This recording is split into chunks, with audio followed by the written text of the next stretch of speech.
Hey,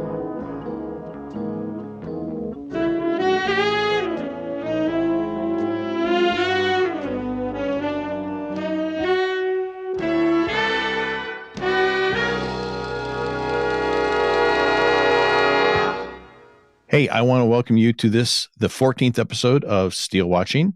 Our episode today is Hearts of Steele, and I am one of your presenters, Eric. Are we presenters now? Oh, I guess I'm the other presenter. New year, new us. Give us your name. Sara, that's my name. Oh, no, I was listening to another show, and they were talking about the different terms that are used in different locations. In Britain, it's a presenter. In Australia, it's an announcer. And presenter. I like that term. So in Canada, we just say, welcome to Tim Hortons. Eh? Hey. That's what we do. That's what you do when you know. Oh, no. Where you go when you know, whatever it is. No. So anyway, yes, episode 14, Hearts of Steele. First aired on January 28th, 1983, was written by Glenn Gordon Caron, the traitor, and directed by Robert Butler. I'm sorry. Yeah, I know. I promised I was going to take it easy on Moonlighting. I'm sorry. I apologize. Anyway, from Judith's book, I went with the TV Guide listing because it seems to do a pretty good job of summarizing it. And it goes, Laura and Remington have an intoxicating romp, posing as a man and wife whose marriage is on the rocks, while they try to determine which of the four angry and tippling ex-spouses is trying to knock off their husband's divorce lawyer. So, yeah. I like that. It's good. I haven't looked ahead to see what kind of verbiage they use in Vintage Steel, but this would also be a good theme to use for their synopsis in Vintage Steel. But applies here too, because there's a lot of alcohol consumption going on. There is a lot of booze in this episode. So the episode starts out, we see somebody, we don't know who, just hands injecting something into a bottle of wine through the cork. Now, first of all, I have a problem. I'm thinking it's the same problem I have. And we typically have the same notes. Yeah, I know. It's kind of strange that way. It's almost like we're psychotic. I did a look because I wanted to double check myself and kind of verify my supposition here. And although I didn't specifically find a Saint-Jacques Dupart 1978, I looked too. All the wines that I did find around, from that time, including some other St. Jacques labeled wines, have a wrapper over the top. Yes. Okay. Yeah. Oh God, we did do the same thing. So right away, I've got a problem because they had to take the wrapper off, and then they had to inject through the cork, which means that they put a hole through the cork. And I'm thinking that somebody might notice these two things if somebody handed them a bottle of wine and said, here's a gift. Oh yeah, I've already opened it. I also wondered if, like, you're injecting it into what is essentially soft, like wood, right? So that's what it is. Would it not just be absorbed in the wood? Well, if you had a long enough syringe, it would go completely through. Okay. But it would still, I would think, leave a noticeable mark of some sort. Yeah. Oh, for sure. But certainly the fact that the foil wrapping is missing, I would think that would be a giveaway. Yeah, I would think so too. Unless, I don't know, somebody has a home bottling kit. I don't know. I've never done one of those, so I don't know. But maybe they come with the foil wrappings. And if you didn't know the brand specifically, I guess maybe you could fall for a fake foil wrapping. I don't know, but it just... My question is, where do you buy bottles that say poison on them? Because when she pulls the syringe back and you see there's a bottle and it's just marked poison, not what kind of poison, nothing else, just poison. Well, do you get that at Walmart? Where do you find those? Yeah, you make it yourself. The thing is, we don't really see the entire label. We see the top half of it. And above it, I just happen to have the video open here. Above it is another label that says something phenol, something or other wrapped around it. Phenobarbital? No, phenol humeric. It's hard to read through the label here or through the video because it's kind of dirty and sloppy, and obviously it's been used and aged and such. So it looks kind of legitimate. Yeah. But yeah, there is another label there, and the portion that does say poison does have writing underneath it, but it's in a shadow, so you can't really read it. Fair enough. It just looked really funny and cartoony. Yes, it does. Acme. Like Acme poison. Mimi. Exactly. Anyway. Okay, so after we see the bottle of wine being tampered with and the bottle of poison being thrown off the cliff, we see Remington and Laura out for a walk on a golf course carrying golf bags. Can we go back just a second? Because I had another thing that I looked up, because I don't know if it's in the opening shot, but somewhere it shows the picture of a thing where it says Malcolm Markall Esquire. And I was curious because I've heard that term before and I didn't know where it came from. So I went down a few rabbit holes here. So you'll have to bear with me. Okay. For this episode, I'm just going to interrupt you real quick right now, just to say to everybody listening, I foresee lots of rabbit trails in this episode. But anyway, let's go ahead. I think so. So Esquire is apparently a title of respect typically accorded to landed gentry or nobility. And in the modern usage, somehow it came to be associated with lawyers. I couldn't really figure out where, but that is just a random piece of information that I thought was interesting. Gary. No, that is, I wondered that myself, but I just didn't pursue that one because the one that's... Oh, I pursued a lot of things. The one that's coming up is really more where my attention was focused. So we see Laura and Remington I think probably me too. We see Laura and Remington on the golf course walking along with their bags. And of course, Remington is grousing and griping about the whole situation. Oh, yeah. And part of it is the name, Bob and Judy Pepler. Now, Judith, in her book, which, again, I forgot to give credit to Judith for the TV Guide summary, Judith Moose's book, Steele Loved After All These Years, great reference material, great source that we use here. In her book, she does make the comment that Bob and Judy's last name was changed from Pepper to Pepler to avoid infringing on the copyright of Dr. Pepper's then current commercial campaign. Yeah. My question is, well, there's so many questions here.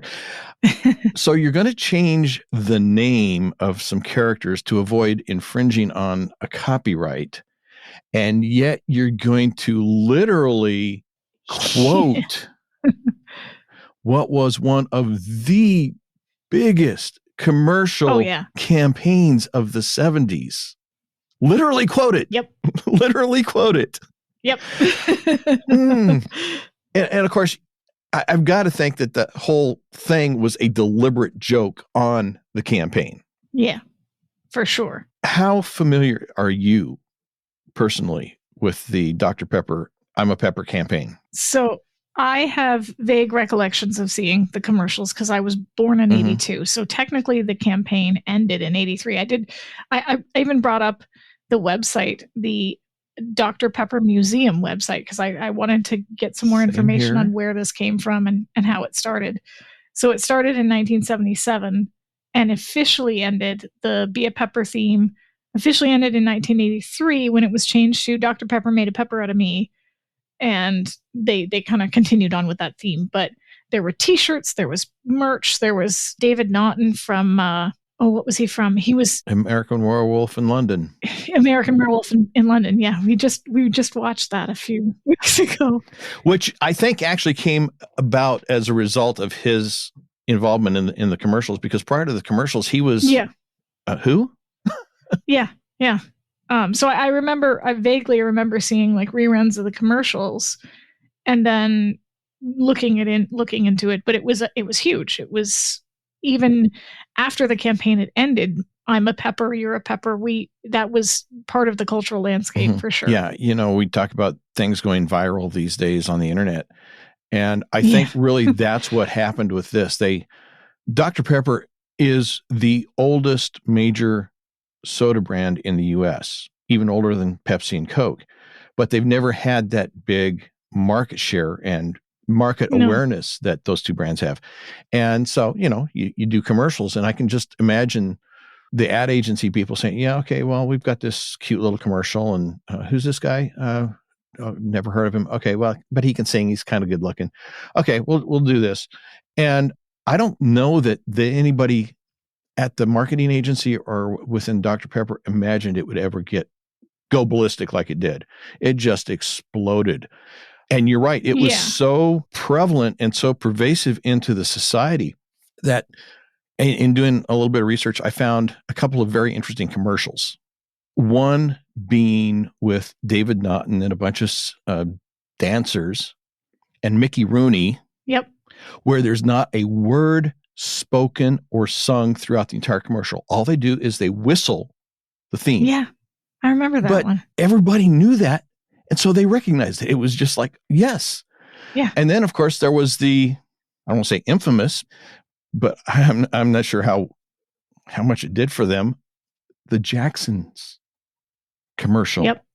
The Jacksons actually did a version of the commercial for Dr. Pepper, which was, I didn't even know that. And I was in high school in the 70s.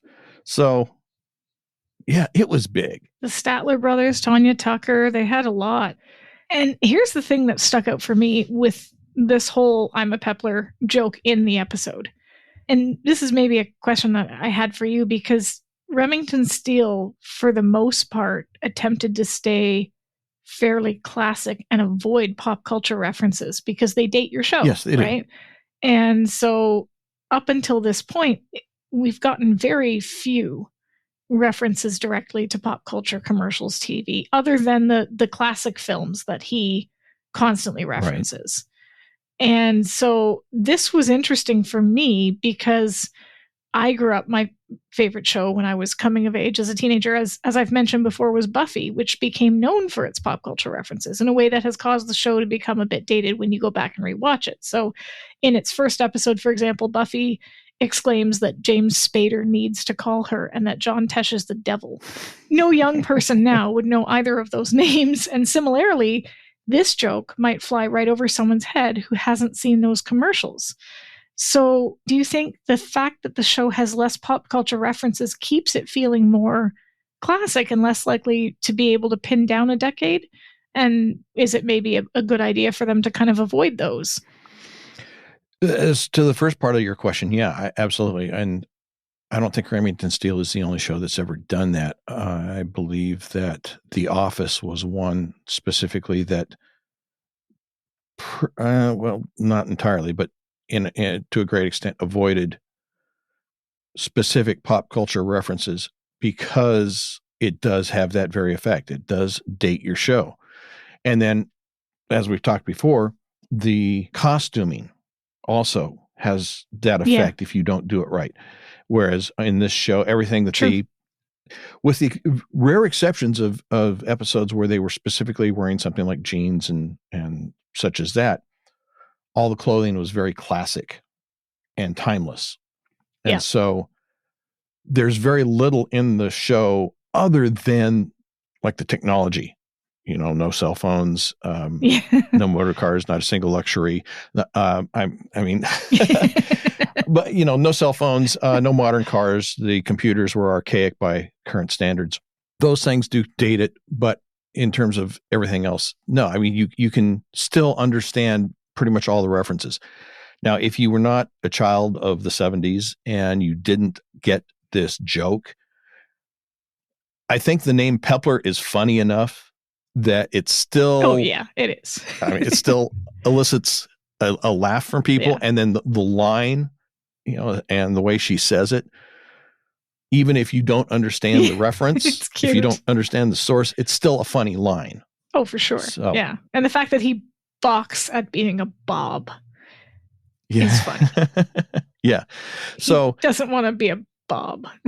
yeah, even though it was a pop culture reference, I think it was handled well enough and in a way that doesn't tie it specifically to that era and that ad. It's one of those multi-layer jokes that if you like on the Muppets. Okay, if you go back and watch the original Muppets from the 70s on TV, it was a children's show, but as an adult, there were layers to that humor that kids wouldn't get. Oh, for sure. Yeah. And that's what this joke is. It's a layered joke that if you're a child of the 70s, you get the reference.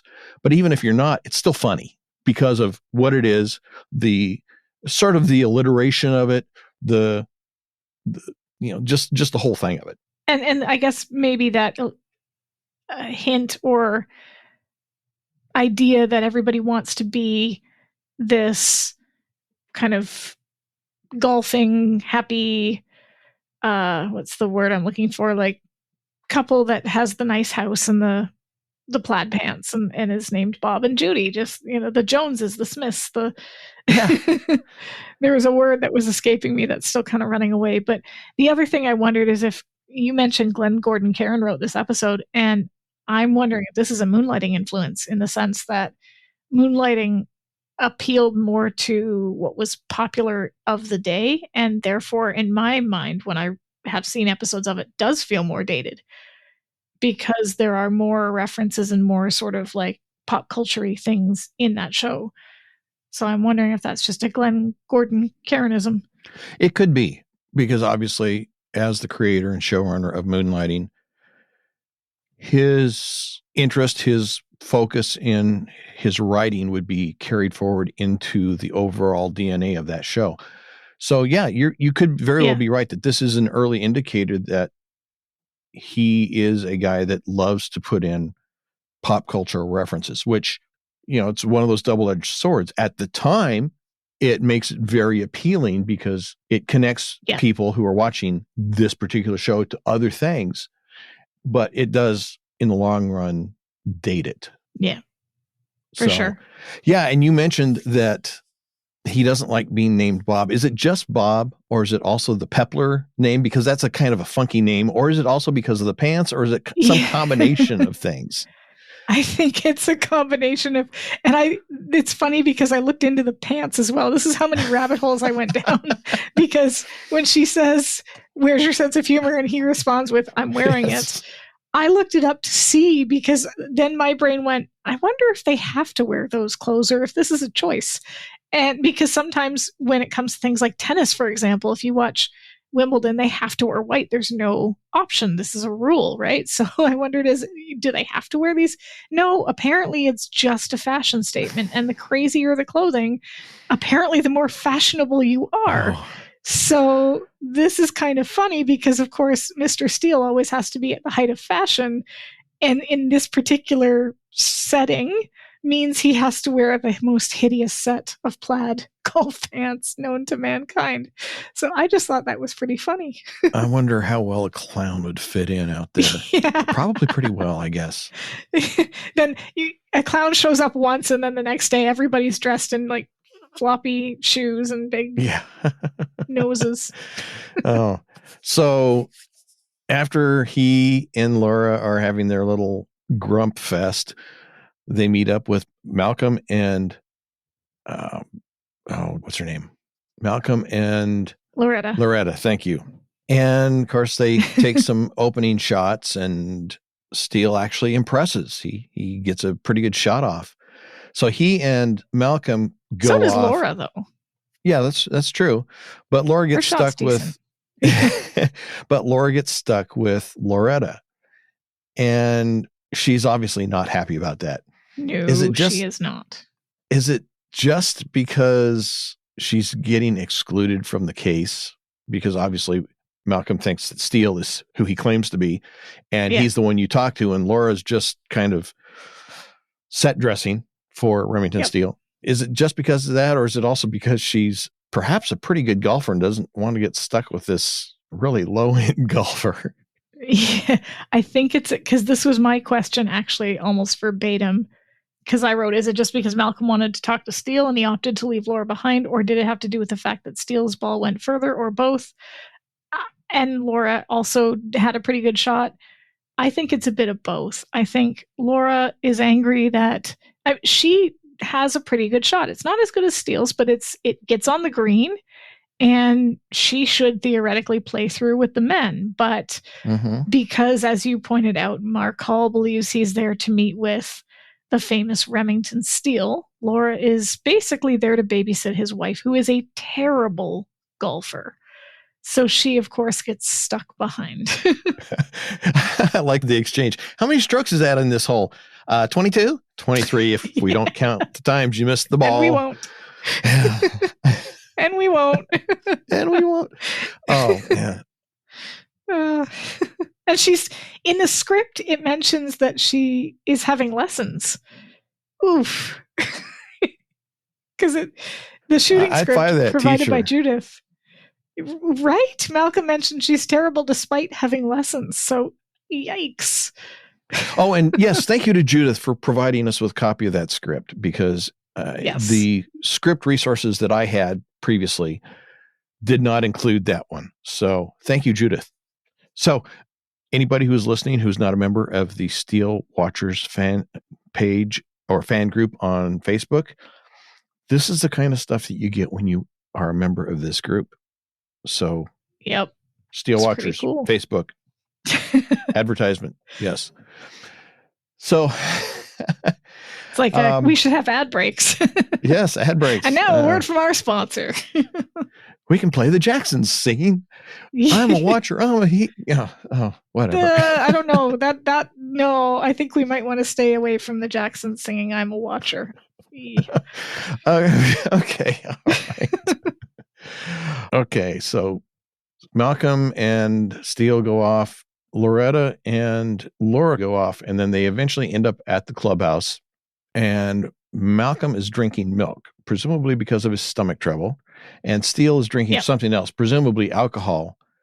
And when Loretta and Laura come in, they switch drinks.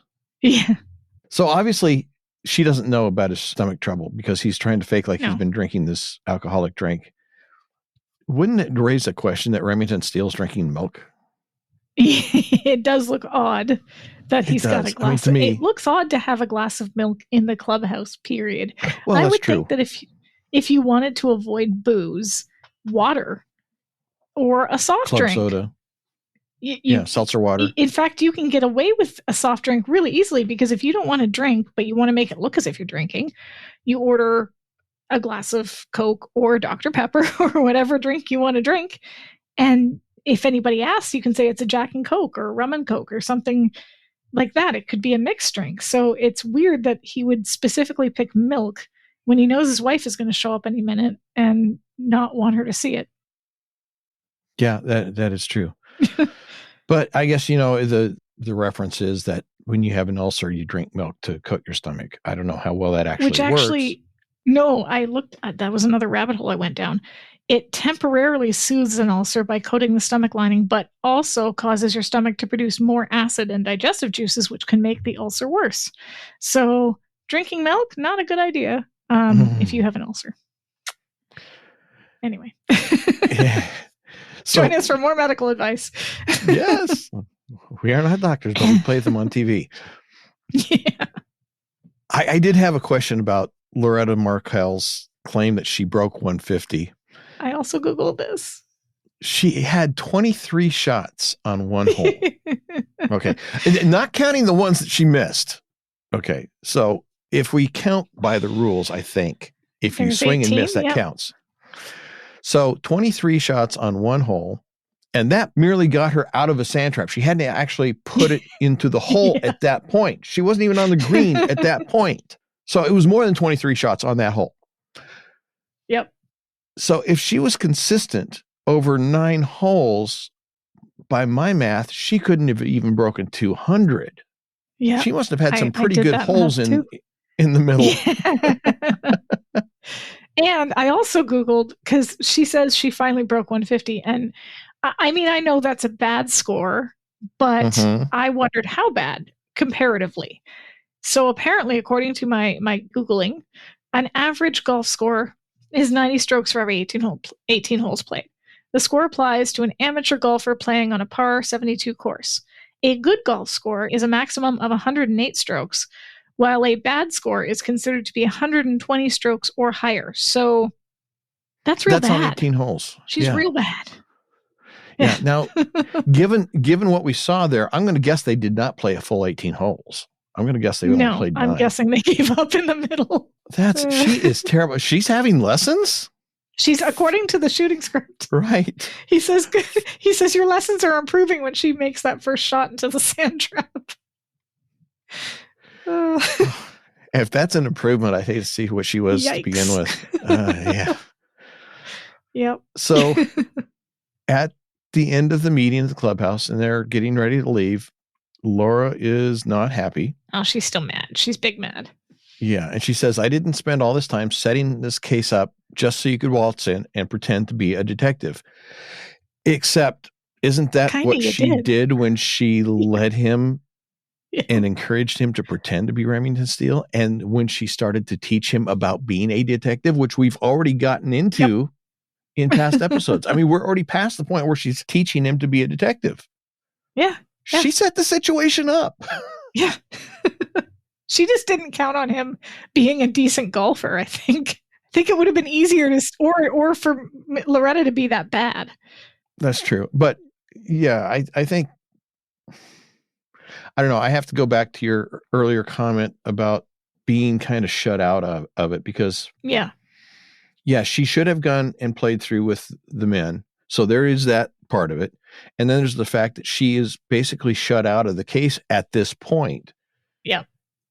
So, I mean, I can understand why she would be upset and angry, but her blaming him and using this reasoning, it's not, come on, Laura, at least fight fair. It feels a bit out of place. Yeah. Yeah. Fight fair. And then you've got the bit where they're yelling over each other again, which is another Glenn Gordon Karenism, I think, because this was pretty common in Moonlighting. And it really works in Thou Shalt Not Steal, but I don't really think it works as well here because, as you said, I don't know how she saw this going any other way when she sets it up, as you said, and she was teaching him and guiding him and putting him in these spots.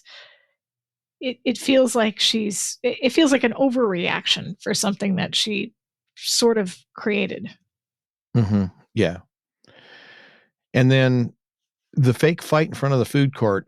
Yeah. I love it. First of all, she was enjoying that a little bit too much. Yeah, she was enjoying that a lot. But I think she overacted her part just a little bit. Yeah. So was the fight that they had, that was obviously planned. Was that a good way to approach it or no? I mean, obviously it was a good, quick way to establish that they were not getting along. Yeah. But to me, it seemed that somebody watching it would kind of smell something, that it just doesn't smell right. There's something wrong with that argument. Well, it obviously works for Janet because the minute Laura walks away, she pulls her aside and says, "Welcome to the club." So I think that in a normal situation, in the real world, no, it looks silly. In this sort of slapstick screwball comedy vein, it works exactly the way it's intended to work. Okay. But you're right, it does look a bit over the top and a bit ridiculous. And she clearly finds it cathartic. Once more to sell it, swinging the purse at him. And I think the parts of it that make it look not real is when she's stopping in between and saying, how's that?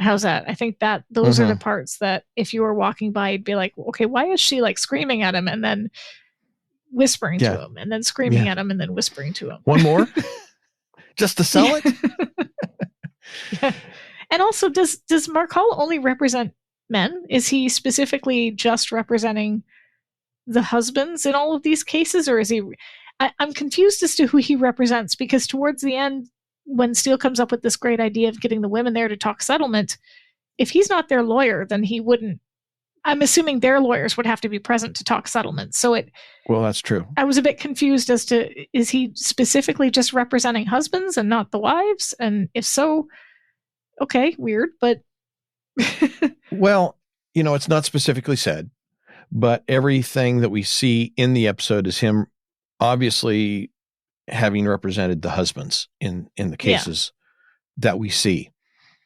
So it may be that that's who hires him. It may be that that's a choice on his part, or it may just be that's how it works out.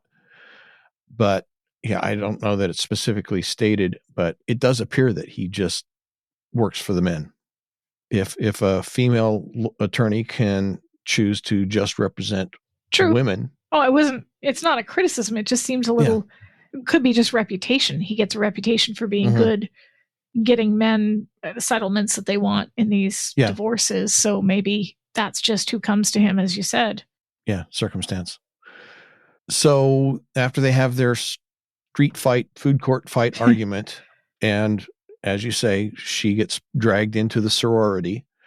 They're at a restaurant, the women are, and then Steele and McNeil show up at the same restaurant. The thing I found interesting in between, when McNeil is talking to Steele and telling him how he hates divorce, this is another rabbit hole I went down. He says it makes him feel like a carpetbagger. And I had never heard that term before. So I looked it up. Do you know what it means? Yes, I do. I am having trouble putting it into words, but basically it's somebody who, a drifter, a grifter, somebody who has no fixed residence. They just kind of move about. They're kind of bums, I guess. Sort of. It dates back to the Civil War. So apparently it's a largely historical term used by Southerners to describe opportunistic Northerners who came to the Southern states after the Civil War, who were perceived to be exploiting the local populace for their own financial, political, or social gain. So now it's used to refer to a parachute candidate politically that is an outsider who runs for public office in an area where they haven't lived there, or they don't really have any significant community ties, and they're just sort of coming in to get a seat or whatever that happens to be. And it kind of dates back to these Northerners coming over carrying bags that were made out of carpet, which I found weird because I'm not really sure how that applies to Malcolm. He's not coming into it. He's not a political candidate. He's not running in an area where he doesn't have any community ties. He's just a lawyer. So that one felt weird after I Googled it. I suppose in the sense that here he's dropping into a situation that he's not a party of initially. True. And he is, in a sense, exploiting it for his own personal gain, which is essentially what you described there. And then when it's all said and done, he's gone on to the next one. So that's a good point. I think that the application of the term has expanded beyond the mere political and to meaning just anybody who enters a situation to which they're not a natural party. They exploit it and then move on. But fair enough. Sorry, we'll go back to the restaurant. That was just one of those, I was like, I've never heard that term. And at first I wasn't sure if it was going to be something inappropriate because it kind of has I don't know. I felt like it was where your mind goes. Yeah, maybe. But now, I do have to give some props to Stephanie here because I have heard that one of the most difficult things to do as an actor is to act drunk, because the tendency is to just overdo it and become a caricature of a drunk. Yeah. And that playing a drunk so that it comes off as if you are drunk is very, very difficult. And she did a really good job on this. She does a great job. Her hesitancy, that's Robert, my ex. Robert. My ex to be. You can't have him. He's mine. You can't have him. Oh, that phrase. Okay, an aside here. I drive rideshare. And I picked up this guy from a restaurant. He'd been working there, and it was like 5:30, 6:30 in the evening. So it wasn't real late. But he'd just gotten off work, and I guess it was his girlfriend had been waiting for him at the bar, and she was drunk. And he was sitting in the front seat next to me, and she was in the back seat behind him, and she kept leaning over and putting her arms around him and looking at me and telling, oh, no. that was the line. He's mine. You can't have him. And it was like, well, I don't want to tell you I don't want him, because then you're going to get angry and, what, you better than me? So, yeah. But yeah, I mean, it was literally that line. You must pick up some really interesting, now that you say that, I wonder, because 2 a.m. when the bar's let out, if, Oh, yeah. And like I said, this was evening. It wasn't even late. So, oh, man. So now that we're done with our little side trips, after Steele and Malcolm leave, and we've finished with the gals and the sorority having their little discussion, Bernice, Steele, and Murphy at the office waiting for Laura. Yeah. Murphy says, well, we just have to keep reminding ourselves that she's a big girl. Who hasn't been treating her as if she's a big girl is my question. Right. Everybody treats her as if she's competent and able. Yeah. And is that just Murphy, his protective mode coming out because he is still interested in her and he's got this knight in shining armor, I'm going to protect the damsel in distress complex that's still going on there? Or is it just totally something different?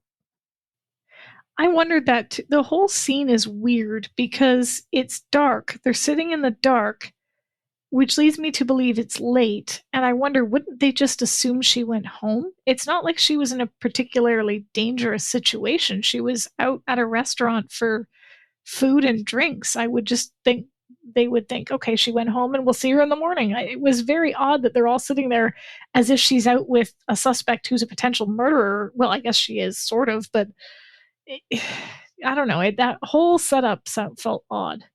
As far as I'm sitting there waiting, the only thing I can think of is that, okay, we're going to have this meeting with Markel out on the golf course. Okay, you get hijacked by the sorority, but we've got plans to meet and discuss it afterwards that were kind of indefinitely set, but that was the kind of the plan. And so now we're waiting for you to come back after this. And it's like, it's getting late. It's getting late. It's True. Getting really, really late. Where is she?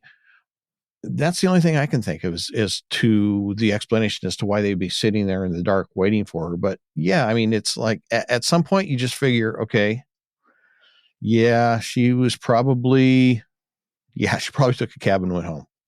Yeah, and she'll call or show up tomorrow. It just seems odd that they would be that concerned. And you're right, Murphy. And then not call. Yeah. Not call her house. Not try to say, okay, where, you go check the restaurant where she was at.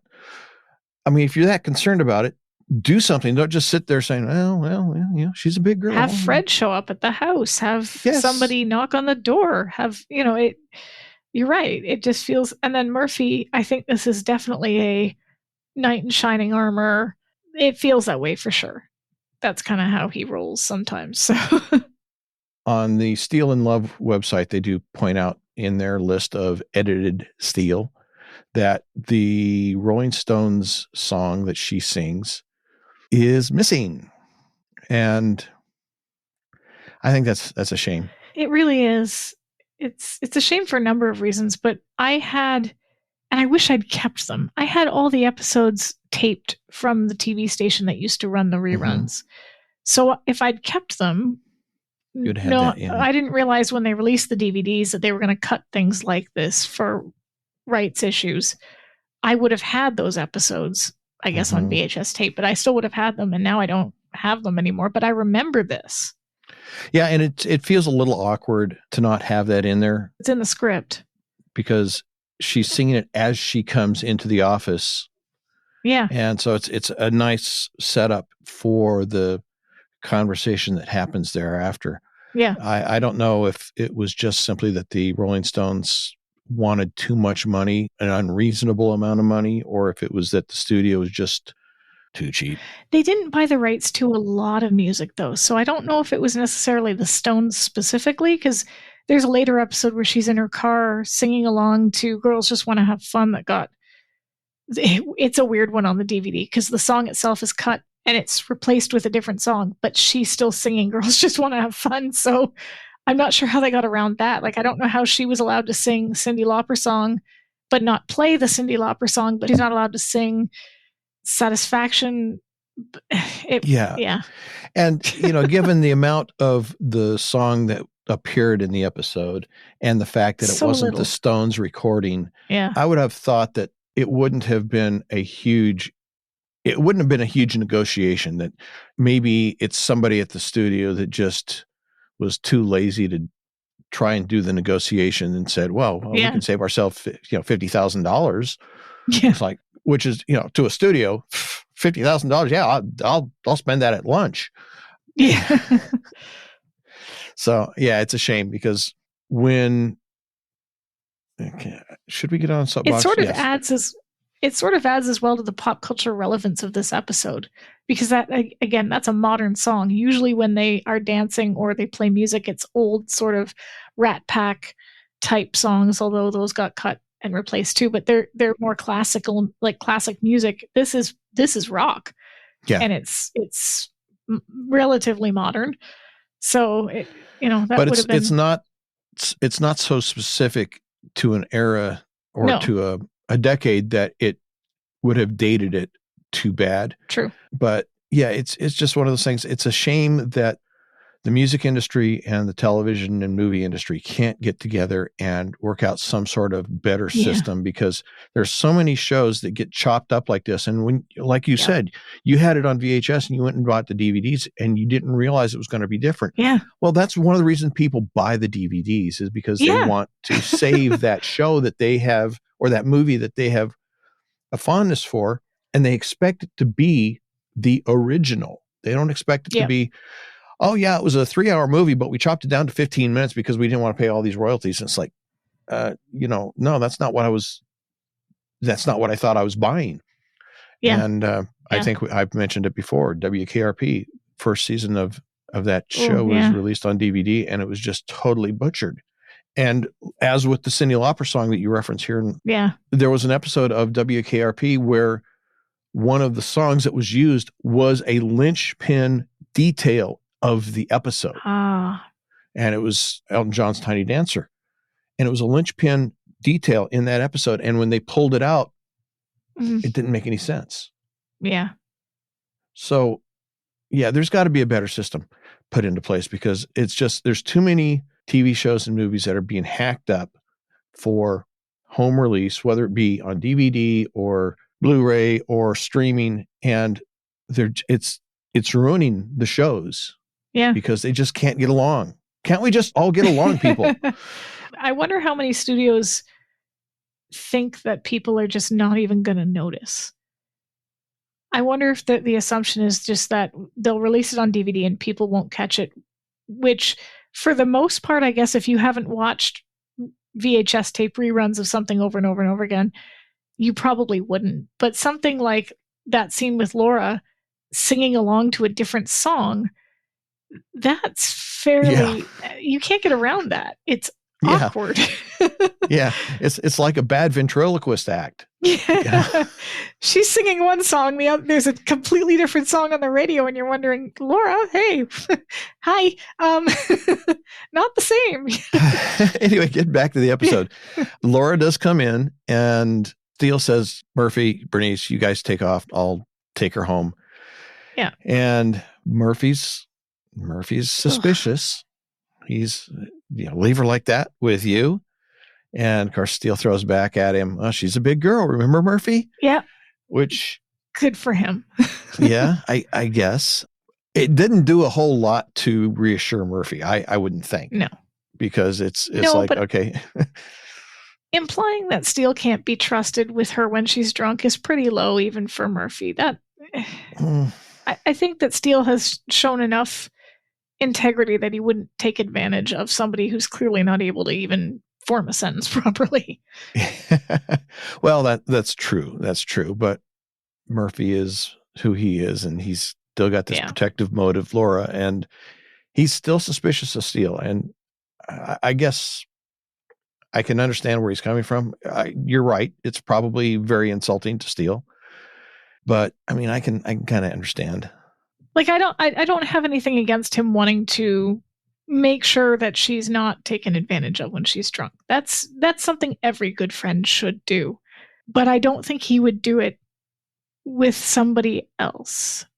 I think it's just the assumption that Steele is going to capitalize on this. That kind of nags at me the wrong way. Yeah. Okay. I can buy that. And then I like Laura's line when she's sitting there confronting them. Men. Yeah. Your hearts are in your pants and your brains are in your head. I don't think that's how it was supposed to go, Laura. That kills me, that line.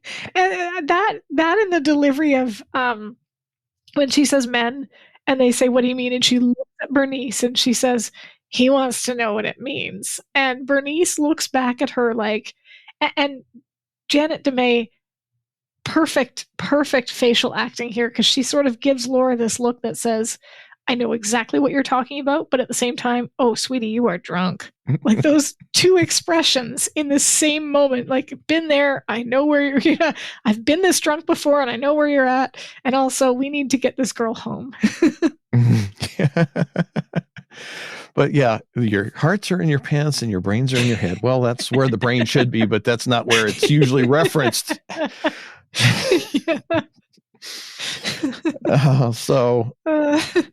it's interesting because Steele and Murphy both decide to play nice and then take her home, and they pick her up. Bernice tries to stop them. They both ignore her, and then she's just kind of, well, first of all, it's discourteous of them. She, to ignore her concerns, but she doesn't do anything about it. She doesn't try to stop them any further. She just says, yeah, okay, fine, whatever. It's and they're they're carrying her like a sack of luggage, which is funny. Yeah. Steele and Murphy are now working together, I guess. And they're hitting the elevator button with her heel is really good physical comedy. Like, they just use her foot to press the button. But I do have to wonder, she says 2 drinks in 27 years. Does this mean she's never had any alcohol in her life? That's what that would imply. Yeah, I don't know. I don't believe that. Because we've seen her drinking. We've seen her drinking in previous episodes. Mm-hmm. Yeah. Maybe what she was meaning was 2 drunken escapades in 27 years. Maybe. I don't know. Which I also don't buy, but okay. Yeah.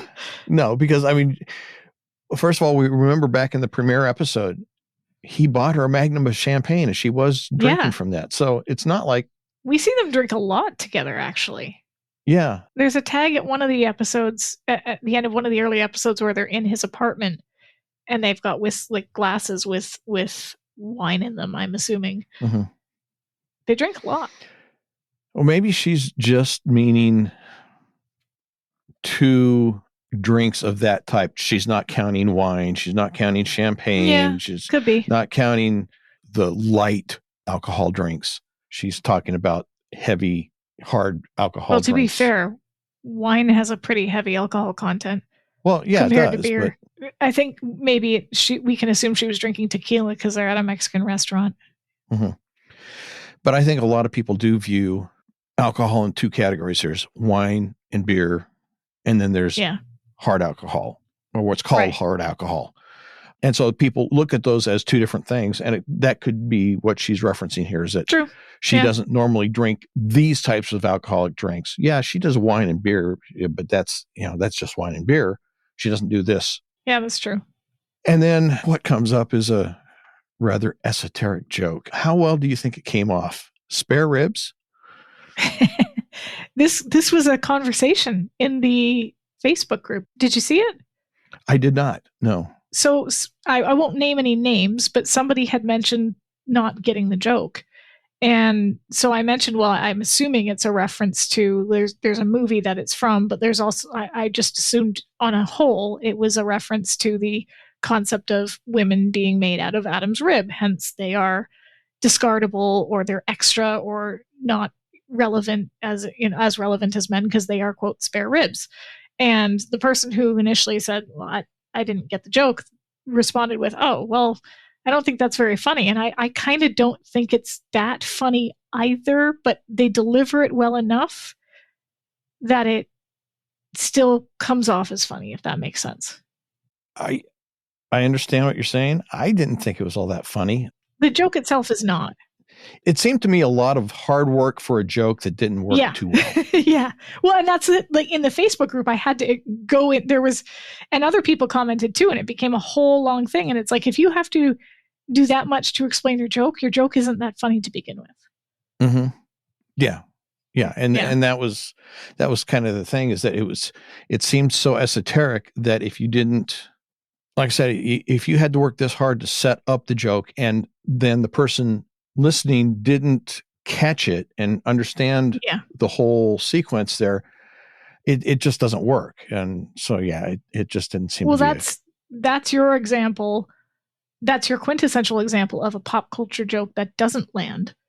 Mm-hmm. Because if the source material isn't immediately relevant to you, then it flies completely over one's head. So I think there's the two stark differences. The I'm a Pepler, it's funny just in and of itself because it references white middle class America in a way that's kind of amusing.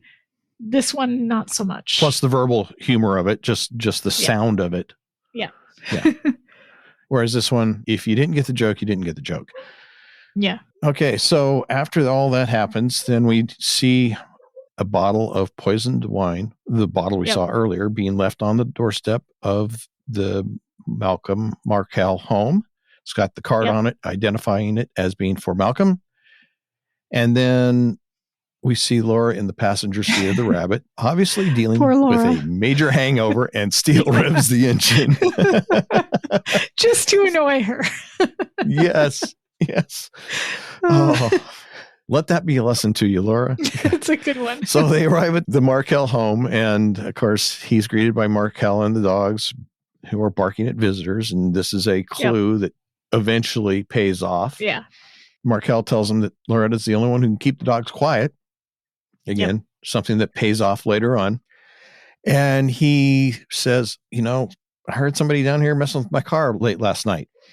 And so Laura suggests calling the police, getting the bomb squad to check out the car, which would be the smart thing to do.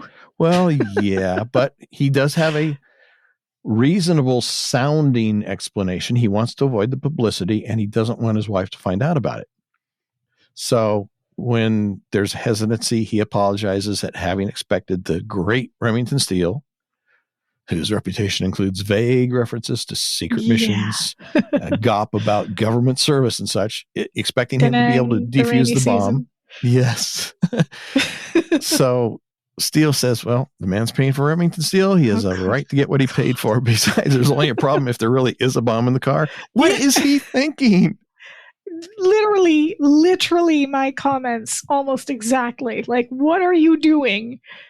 Because there's only two ways this works. A, we as the audience have to believe he knows how to defuse a bomb, which no. B, he's just being an idiot, which is clearly B. Yeah. But hello, dummy, you're going to get blown up. Yeah. It's just, I guess if you're a gambler and you have really good luck, maybe you think you can get away with the bet. But I mean, if you're one of those people that you don't have perfect luck, that's not a good move. That would be me. Good move. Yeah. And it's kind of, I got to wonder what their paycheck is for this, because Markel says he doesn't want to call the police or the bomb squad because he doesn't want his wife to know, which, okay, I get, but you are asking this person to risk his life to check and see if there's a bomb in your car. There better be some heavy numbers on that check. Well, yeah, especially since if you think about a regular bomb squad, they come in with all this protective gear and equipment and such, and he's just going to do it with a pair of pliers and a screwdriver. Yeah. Oh. And then, of course, afterwards, he declares the car free of all explosive devices. Yep. He looks pretty good for a guy who's just turned into a car. Yeah. I don't see a lot of grease and oil and nothing. Yeah. And then Markel doesn't want to get in the car. He doesn't want to start it himself. He doesn't. Okay, yeah, you said it, but I don't fully believe it yet. You be the guinea pig. You be the bait. You be the sucker. Yep. You're the one to start the car, and if it blows up on you, then then I know you were wrong. I guess I don't have to pay you. Yeah. And Steele asks for a prayer, and all I can think of is, now I lay me down to sleep. So I grew up having to go to Sunday school and say prayers, and I'm not a particularly religious person anymore, but that prayer, I had to say that prayer every night, and it always freaked me out because it made me think of the concept of dying in my sleep. And I thought, who invented this one? Because of all the ones to say right before you go to bed, that it terrified me as a child. Mm-hmm. Yeah, and it's certainly not the one you want to say just before you turn the key in a car that might have a bomb in it. No, it is not. No.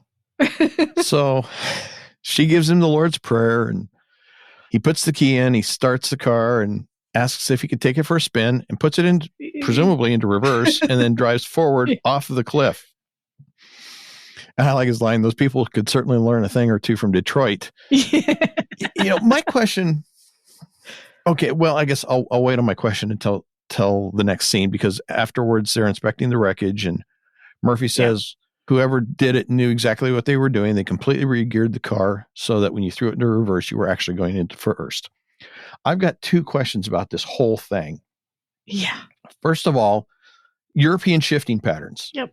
I tried to do a little research on it, and it was somewhat inconclusive and contradictory. But from what I can figure out, and what I would presume, is that they are mirror imaged of what you would have in the US. Yes, they are. So I lived in Scotland for a year, and most of their cars are not automatic, they're manual. And literally the only really difference is that the gear shift is on the other side, because you're on the other side of your driver's side is switched, right? So yeah, there's no difference. But it's mirror imaged, is it? Is that it? Yeah. So that, yeah. So I know a lot of people would think, well, left and right, and that's really not it. It's reverse would be in and up, regardless of which side of the vehicle you're sitting on. So a right-hand steer, it would still be in and up. Yep. But if you had it re-geared, I can see a problem, because when I did a look on various models of Jaguar and the transmissions they used, I didn't come up with any real conclusive evidence, but it seemed that most of the transmissions that they used were probably 4-speeds, which, if that were the case, you couldn't reverse that and then put it in and up for reverse, because there would be no in and up. On the American side, the left-hand side, you'd be pulling it in and then up. But if it was reversed, it would be in and up for a right-handed steer, which would be out and up for a left-handed steer. So it didn't make sense to me. I'm going to presume that whoever wrote the script, Glenn Gordon Caron, knew what he was talking about, or whoever did this particular reference knew what they were talking about. Not a Jaguar, though. It's a Maserati. No, it's a Jaguar. Well, they must have switched that then, because the script has where a gleaming new Maserati sits. Yeah, if you look at it, it's a Jaguar E-Type. I didn't look at it too closely. I was reading the script, so interesting. Okay, so they switched the car. Yeah, I probably couldn't get a Maserati or something, but yeah, early on the scene, as they're walking into the carport area, there's a low shot of them walking up by the side of the car. It's shot from the front, and it's definitely the front end of a Jaguar E-Type. Okay. So yeah, that was one question, is how would that work? Because the pattern just didn't seem to work for me and make sense to me. It doesn't make any sense. No, I thought the same thing. The other question is, why? How? Imagine you're a mechanic. Those are two questions. And you get why and how are two questions. Imagine you're a mechanic and you get a phone call and says, hey, I want the transmission in my car re-geared because I can't get used to the shifting pattern, but I need you to come over at 2:30 in the a.m. and do it and be quiet because it's a surprise. What? Huh? Well, first of all, you wouldn't do that in somebody's driveway. No. And second of all, 2:30 in the morning, middle of the night, you wouldn't do it because A, it would just be weird. And then second of all, you wouldn't have the proper lighting to do it. I mean, it just, who would have fallen for this? Nobody. It's the dumbest plot point ever. Because if you're a mechanic worth your salt and somebody comes to you with that, you're going to think, oh, this person's trying to kill somebody. Or it would not seem right for some reason. You wouldn't necessarily assume that they're trying to kill somebody, but you would know that something's not right. This is not, I can't get used to the shifting pattern. This is something else because yes, as you pointed out, the reverse thing wouldn't make, it's, the whole thing is fishy. Yeah. Very, very fishy. Yeah. So it was a plot point that okay, we'll suspend belief temporarily. Yeah. But yeah. Well, I wonder if the initial assumption was supposed to be that Loretta was the one who did it herself. And then when they got to the end of the script, they just threw that line in there and obviously changed that idea that she took it to someone. But you're right. He would have had to come to the house at 2:30 in the morning because the whole end of the episode hinges on the idea that they didn't hear anything because the dogs were silent. Yeah. Yeah. I mean, she would have, the only way it could have been done without the dogs barking is if she did it. But they said she called in a mechanic. Yeah, there's. Yeah. Okay. We'll just leave that one unresolved. Yep. Speaking of Murphy. Go ahead. Speak of Murphy. The short one with the big rack. When did you ever hear me say the short one with the big? Did he say that? Because Steele claims Murphy said that, and I don't. Have we ever heard Murphy speak that way about anybody? No, and not that I can think of. So the only thing I can think of is that either Steele is throwing that phrase offhand because that's how he was thinking of Megan, or he's trying to throw Murphy under the bus. I got to think it's the latter because Laura falls for it. She looks at Murphy and says, I can't believe you'd be so crude. She gives him the dirtiest look. Yeah. And I looked. Her rack is not all that big. It's normal sized. It's sad, but I look back and I'm like, no, she's average sized. I can't say I looked at it to be able to make that assessment. So. Well, after they made that statement, I compared to the other women, and it's not. Anyway, I guess the things I do for this. I'm just not doing my job. I should go around looking at more women's racks, I guess. Yeah.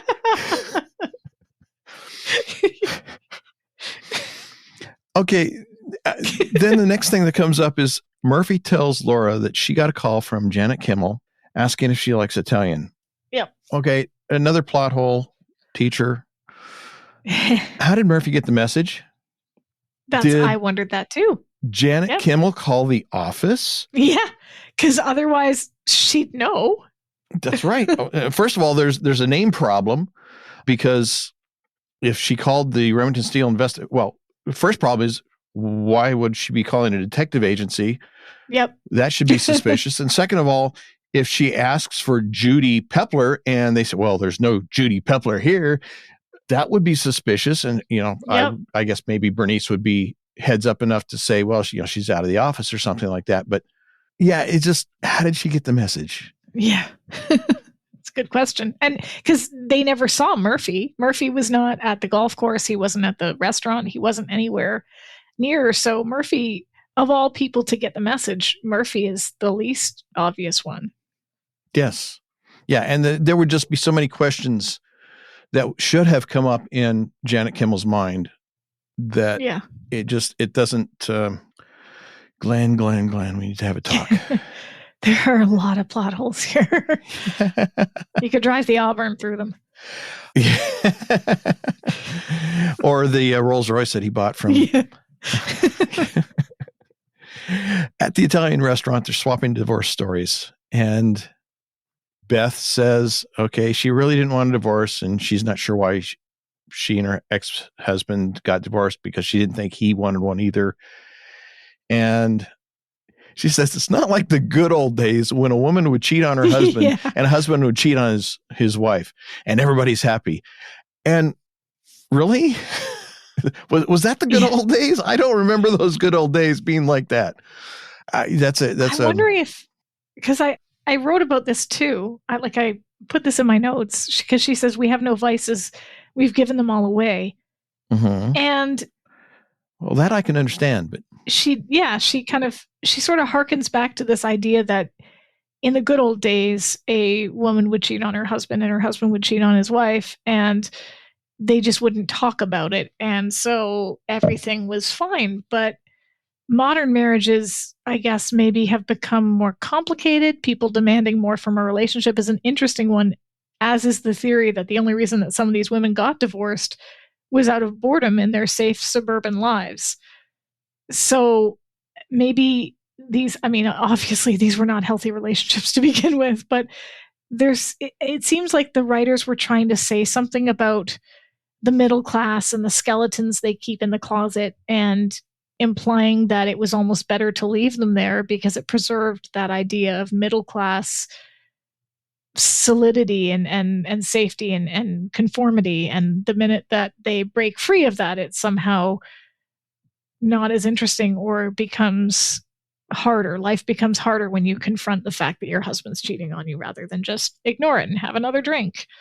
I don't know. It's almost, in some ways, it's like they're saying that it's all part and parcel of the relationships. And so now as a result, currently everybody is still cheating on everybody else, but now we can use it as an excuse to say, oh, well, I'm going to just divorce you and go over here with this person, as opposed to, okay, there were this other things going on in the past, and maybe some people didn't talk about it, or maybe they did talk about it and they resolved it.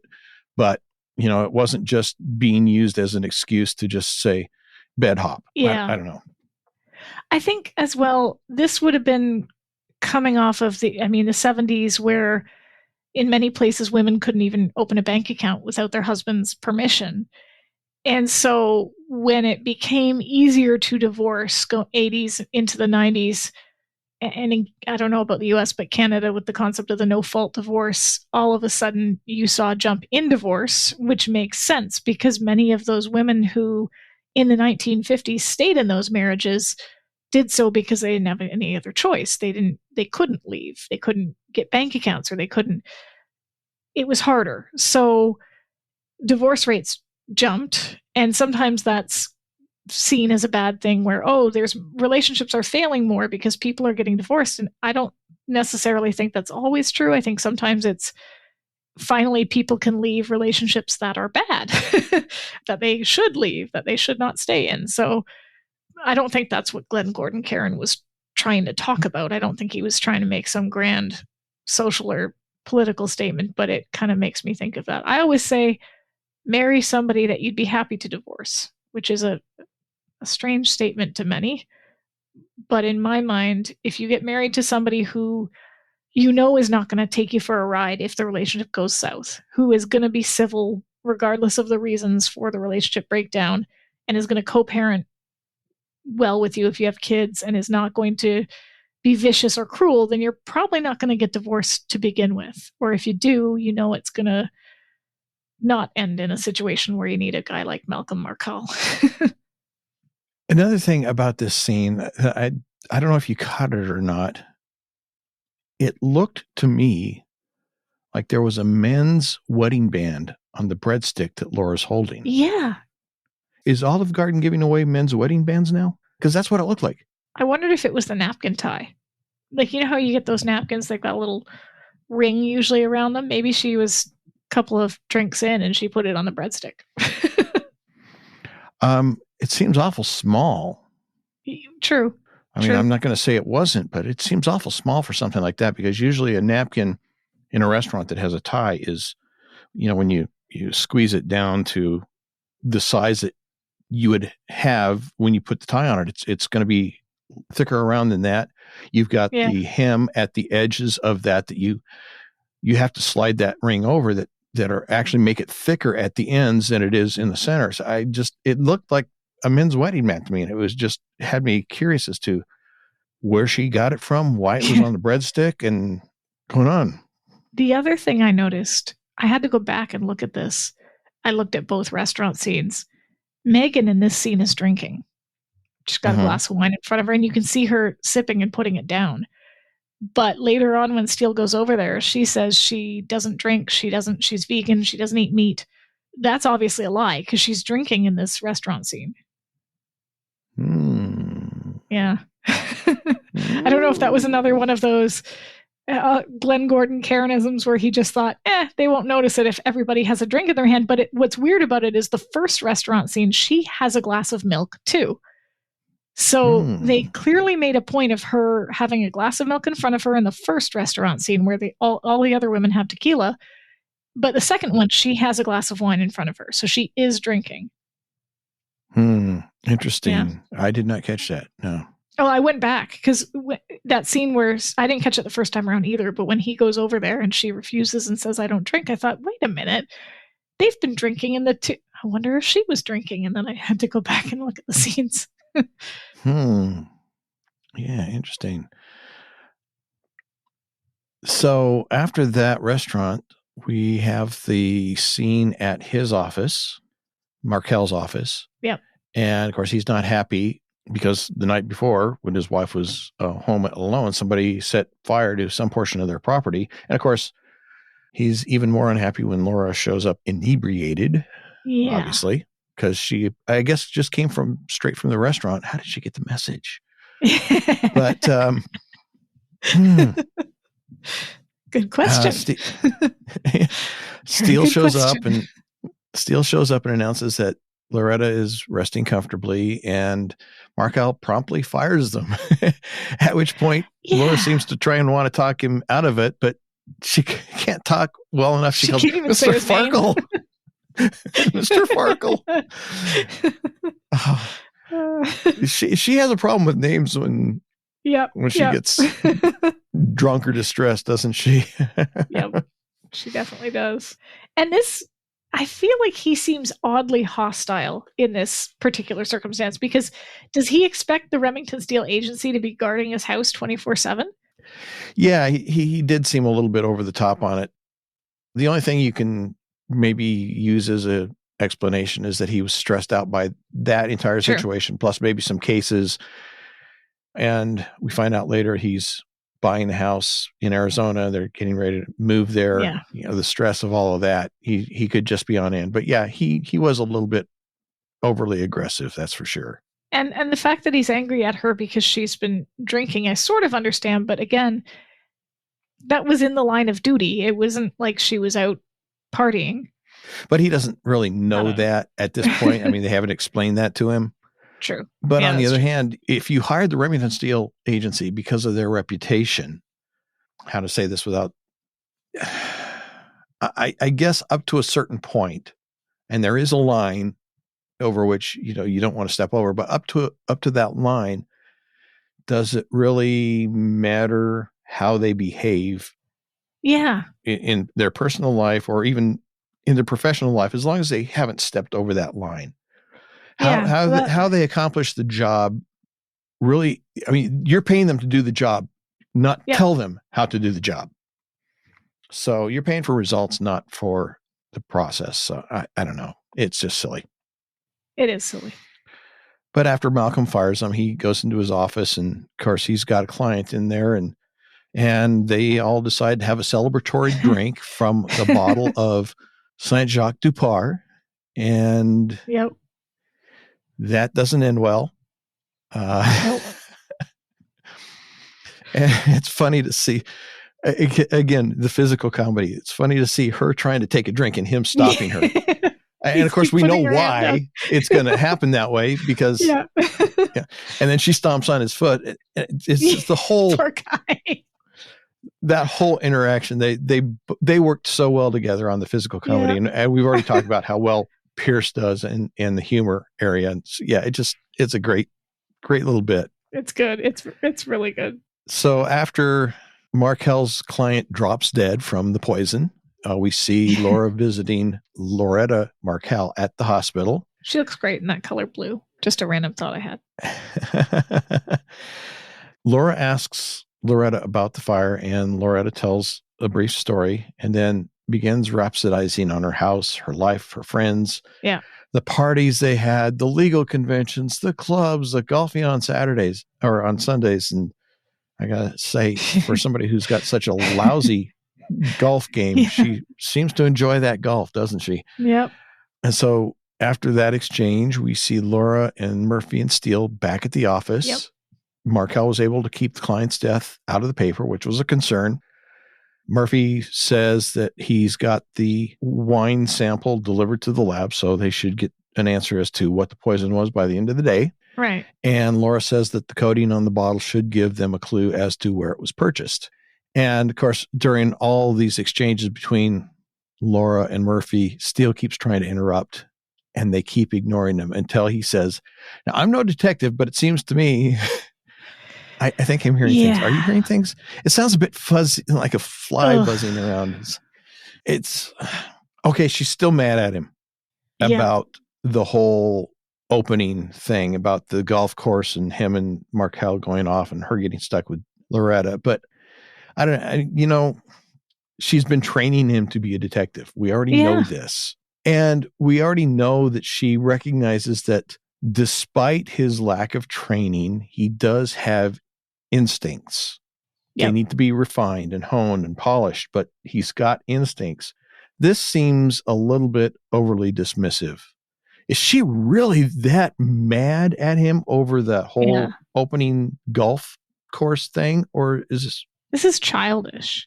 This, like Mark Hall's response, feels like it was needed to serve the plot.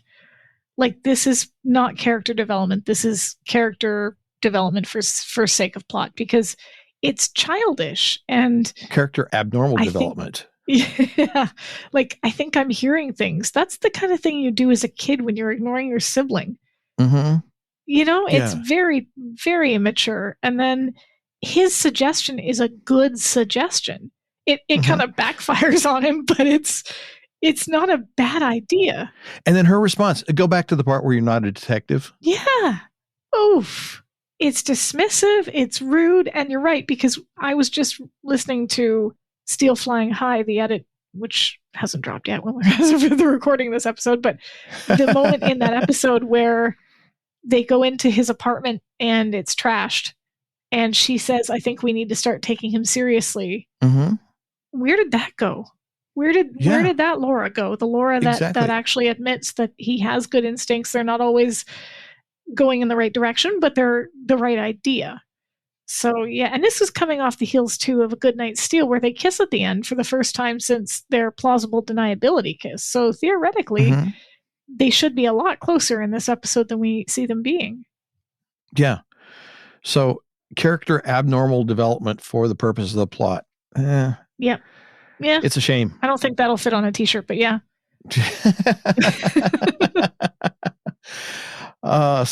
He is chastised and understandably snarky, understandable in the context of the scene. Yeah. And he says, well, then why don't I run along and let you honest to goodness detectives get down to the business at hand?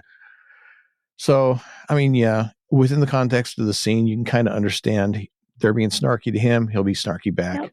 Again, it seems a little out of character. And as he leaves, Laura seems sorry for her attitude and asks Murphy if she came down too hard on him.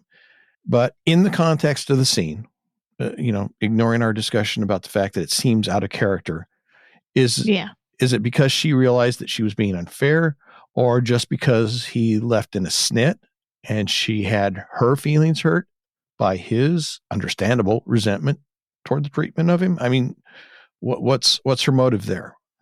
I think if we're pretending that her statement earlier wasn't out of character and it was just lashing out, I think this is genuine realization that it was lashing out and going, oh crap, I put my foot in it. I shouldn't have said that thing to him about not being a detective. that's kind of how I took it. It sort of salvages her character a little bit if she's realizing that even Murphy thinks that she went overboard. Yeah. I mean, and he does kind of reinforce that when he says, I'm one of those people who believe with all my heart, you can't be too rich, you can't be too thin, and you just can't come down too hard on that guy. But yeah, I think you did. Which is a weird statement for Murphy too, because I don't see him being particularly obsessed with wealth or thinness. This show has a weird obsession with thinness too. It just like that, and the short one with the big rack are both statements that I would not associate with Murphy. No. And again, back to that statement, I think that was, as you said, just Remington and Steele throwing Murphy under the bus for whatever reason. Yeah. And just accusing him of having said something that he didn't really actually say, and Steele probably heard somewhere and just attributed to Murphy. But yeah, you're right. Murphy does not seem like the guy who is, up to this point, obsessed with wealth. We get a slightly different view of him later in Steele's Gold. That's true. But yeah, not here. And of course, the too thin, Murphy hardly needs to lose weight. Yeah. Neither does Laura, or actually anybody. Anybody. In the show, for that matter. Nobody in this show. So I guess, yeah, if you lost Murphy's support, yeah, Laura, you've probably gone too far. Yeah. So after that scene, we see Steele beginning to visit with the suspects, the women. Yeah. He's got a bottle of Saint Jacques Dupart, 1978. Supposedly the same one that he had gotten as a gift from Markel. So he's setting it up. And it's actually, like you said, it's actually a I was going to say a well-conceived, well-thought-out plan. I'm going to maybe not go quite that far, but it's a good idea. Yeah. So he begins to visit all 4 members of the sorority, and first one is Megan. And it's like, if Miss Holt calls, Fred, lie, sir. Well put. Treat yourself to an oil and grease job, Fred, and keep up the good work. I could just, and the look on Fred's face after he says that is great too. Like, oh yeah, great oil and grease job, real woohoo! Like, yeah, sort of rolls I'm so excited. Yeah, Blake Clark, I love this guy in Remington Steele as Fred, and I loved him in Home Improvement as Harry the Hardware guy. Yeah, it's a shame that he didn't get more to do on this show. But I do understand they were trying to get away from the heart-to-heart thing. So yeah.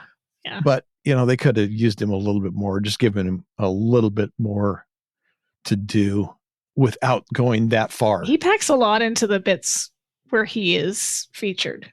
Like, he really makes the most of all of his scenes. Yeah, he doesn't get many lines, and they're kind of almost throwaway lines. But yeah, he turns them into something interesting most of the time. Absolutely.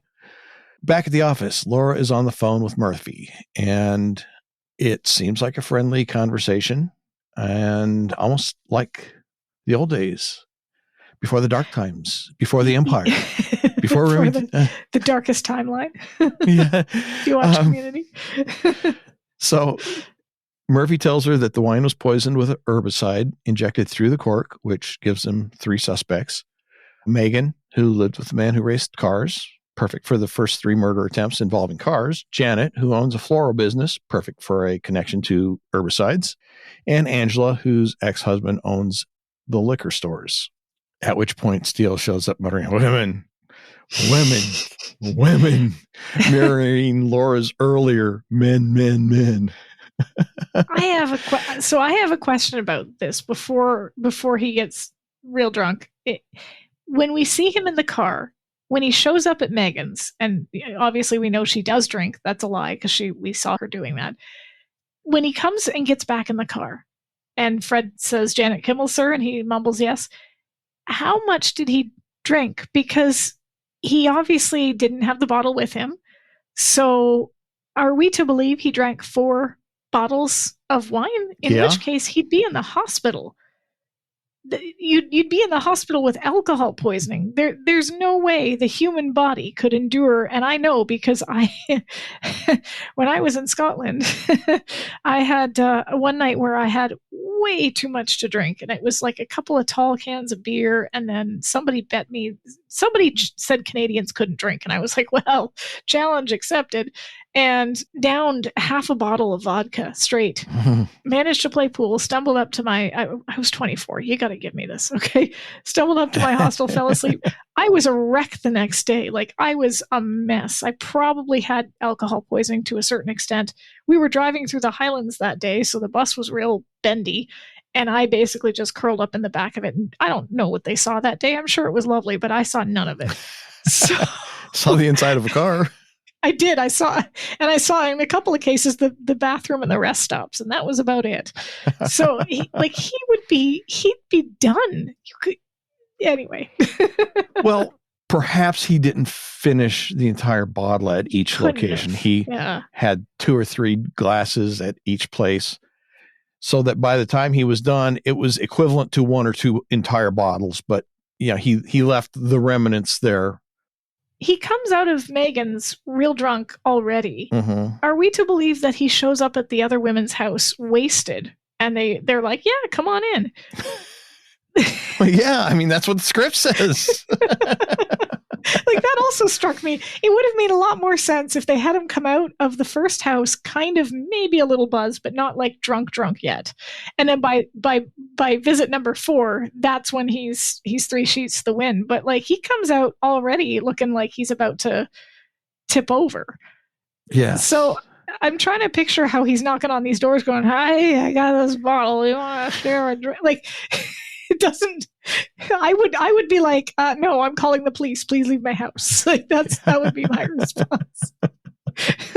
Yeah, it does kind of not make sense, but hey. And the third question, I had 3.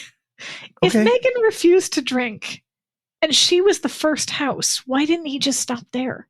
His theory, theoretically, you test a theory by checking all the possibilities, I guess. And the possibility here is also that they were all in it together.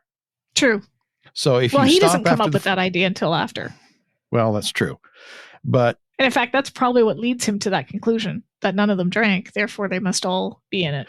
But you can't dismiss the possibility, because he doesn't know that she was drinking at that earlier restaurant session. True. So he can't dismiss the possibility that, okay, maybe she really doesn't drink. And so that is the reason why she didn't drink this. So he's got to test it with the other 2. So that's my explanation, and I'm sticking to it. Okay. So There's yeah, too many Laura's questions. Yeah, Steele shows back up at the office, and women. I've known fish who are more faithful. That's a good line. I had to wonder, she hands him the Tic Tacs, which is kind of a mirror of what happened earlier at Markel's office in reverse. And he throws them, or tries to throw them, into his mouth. I wonder if that, I haven't read through the script. Was that scripted, or was that an improv on his part where he tried to throw him in and missed? I'm skipping ahead. I will let you know. You keep going and I'll let you know. Because it's a funny bit. It's really funny. He falls on the floor and begins to drunk flirt with her. Yeah, that is adorable. And as we said previously, that's part of the benefit of being drunk, is you can say things that you wouldn't say when you were sober. Very true. And he pulls her down onto the floor after he says, "Well, you look lovely this evening. And what are you doing all the way up there?" And he details his plan to her, and he wants confirmation from her that, yes, it was a good idea. He asks her, "It was a good idea, right?" And she says, "Yeah, good idea." And he says, "That's why I thought. Had to be good because Claude Rains did it in Notorious." So there's our movie reference, Notorious. Yep. Although he does say Claude's Rains. Claude's Rains. Yeah, of course it's not Claude's, it's Claude. But okay, so I'm at the script here. Okay. It's not in the script that she hands him a Tic Tac, but it's also not in the script where he tugs on her leg to pull her down. Mm-hmm. So that was improvised as well, which is very cute. So yeah, if he just improvised that Tic Tac bit where he kind of half threw him into his mouth and missed, that's improvised. Again, an example of why Pierce Brosnan should do more comedies and humor pieces. As is his pronunciation of Claude Rains, because in the script it's just written Claude Rains. So he altered that in his old drunken Claude's Rains did it Notorious. Yes. And then here's where he reinforces what you and I have talked about in the past, because he says, if I tell you something, will you promise never to repeat it? Yeah. And what's the point of being drunk if you can't say things you would never say if you were sober? Yep. I rather enjoyed being a Pepler. Shame about the divorce. Those two were so good together. So cute. And there's a big smile on Laura's face. And he's admitting right here, drunk though he is, and the deniable plausibility, their plausible deniability. Deniable plausibility. So there's a deniable plausibility and a little martini glass below it. The plausible deniability of having been drunk, but he's admitting that he's more serious about their relationship than he wants to admit, even to himself. Yeah. And then just as she leans down to kiss him, the phone rings and she drops his head on the floor. Don't leave me like this. It's like one of those. Like one of those old comedy movies where somebody, the man grabs the woman and he leans her back to give her a kiss, and then something happens, so he just drops her on the floor. So they cut a little bit out of the script of his lines when she drops his head. Okay. And in the script, it says, Laura, I may be spending the rest of my life on this floor. Don't desert me now. Laura, I need food. I need magazines. I wish they'd kept that. I guess maybe we need to go as we're going through these episodes, go through the scripts that we have. I hope we have all of them, because little bits like this. Yeah. But are they transcripts from the final filmed version that was released, or are they actual copies of the shooting script? If they're shooting scripts, then they're going to have little bits like this, and these are great pieces. These are great. They're fantastic. I need food. I need magazines. Anyway, the phone call is Malcolm Markel, Mr. Farkle, and there's a sniper outside his house shooting at him. And of course, Laura can't leave Steele alone on the floor in that condition, so she picks him up, takes him along, but warns him to stay in the car once they get to the Markel residence. Here's my question. What is she planning to do? She didn't grab the agency gun. She probably couldn't find it. But, and if she had it, she probably couldn't find the bullets. Well, I mean, she's just there for support, emotional and moral support for Malcolm as he's getting shot. I mean, that's what you do, right? So when they get there, she leaves Steele in the car, and Loretta greets Laura at the door by name. Yeah. And of course, the dogs are there, and they still don't seem overly friendly to visitors. And so she reveals that Malcolm told her everything, that she knows it all, and Malcolm's down at the beach. And so Laura goes down. Loretta escorts her down to the beach to talk to him. And in the meantime, Steele comes to and realizes where they're at, and he makes his way to the front door. And again, the dogs go nuts, and Loretta, boy, that's confusing. Loretta invites him in, and Steele, after here. Sorry, Pepler. I'm a Pepler.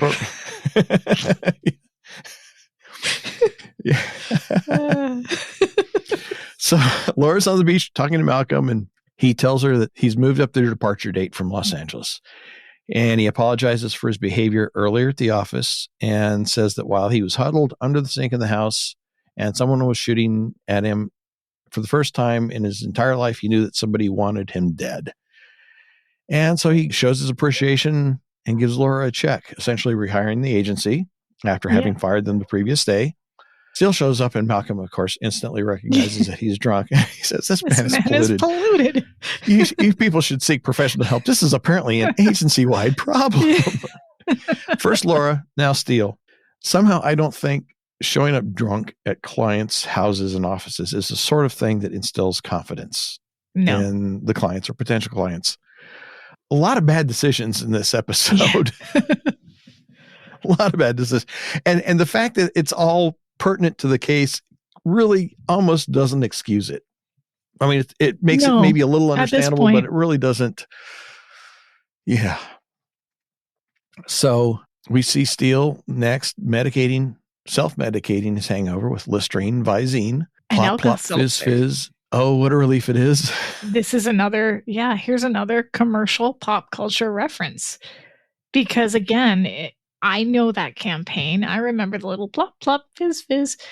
And I looked into this one too. And apparently the reason that they did this was because Alka-Seltzer was, by the 1960s, not selling a lot. It had a poor reputation with younger buyers who associated the product with unattractive overindulgence. So the company needed a new marketing plan and needed a boost to revitalize sales. So wait essentially, a second. Unattractive overindulgence as opposed to attractive overindulgence? I don't know. But apparently, according to this website, the company was struck by good news from a doctor who concluded that consumers would get more relief if they took 2 instead of 1. Up until the packaging basically said plop, 1 single tablet. So they basically used that to create the jingle, plop, plop, fizz, fizz.